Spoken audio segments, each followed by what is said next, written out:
আসসালামু আলাইকুম সুপ্রিয় দর্শক, আশা করি আপনারা সকলে আল্লাহ তাআলার রহমতে অনেক ভালো আছেন।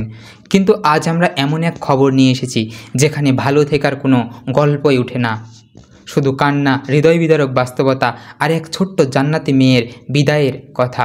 9 বছরের ময়না, ফুলের মতো নিষ্পাপ, নামাজি, রোজাদার এক মেয়ে যখন সমবয়সীদের ব্যাগে রেখে সাজসজ্জার জিনিস ময়নার ব্যাগে থাকতো তসবি। পুরো রমজান মাস রোজা ভাঙ্গেনি সে।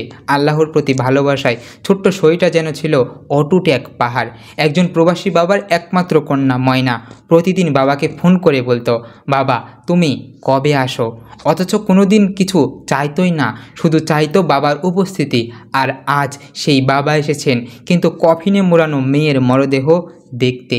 ভাইরাল ভিডিওতে দেখা যায় সেই বাবা মা মেয়ের স্কুল ব্যাগ খুলে দেখছেন একটা তসবি, একটা ডায়েরি, হাতের লেখা নামাজের কথা, আর একটা পাতায় শুধু একটি শব্দ, বাবা।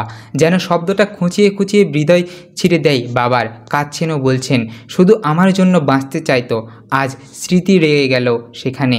এই ময়না সাজতে ভালোবাসতো না, সে নামাজে দাঁড়াতে ভালোবাসতো। তার শখ ছিল চাঁদ দেখা আর বাবাকে জড়িয়ে বলা, তুমি আমার সেই পৃথিবী। কিন্তু সেই পৃথিবী আজ খালি।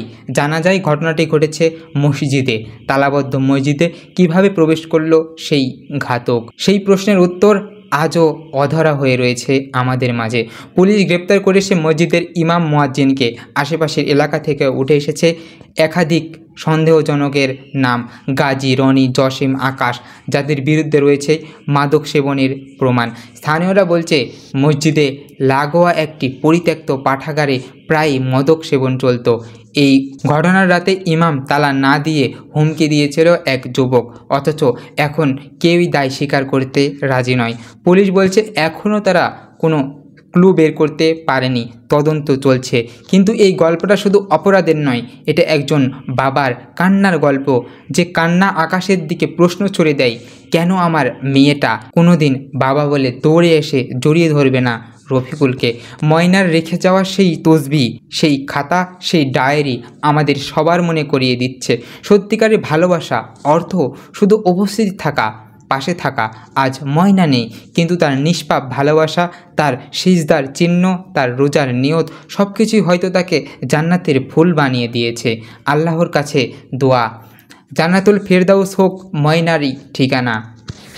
আর সবই বাবা মার সন্তান যেন শুধু বাবা তুমি আসো বলে না হারিয়ে যায়, এই প্রত্যাশায় থাকবে। প্রিয় দর্শক, আজকে এ পর্যন্তই। আপনাদের সঙ্গে দেখা হবে আবারও একটি নতুন ভিডিওতে, আরও কোনো নতুন তথ্য নিয়ে। ততক্ষণ পর্যন্ত সকলে ভালো এবং সুস্থ থাকবেন। আজকে এখানেই বিদায় নিচ্ছি।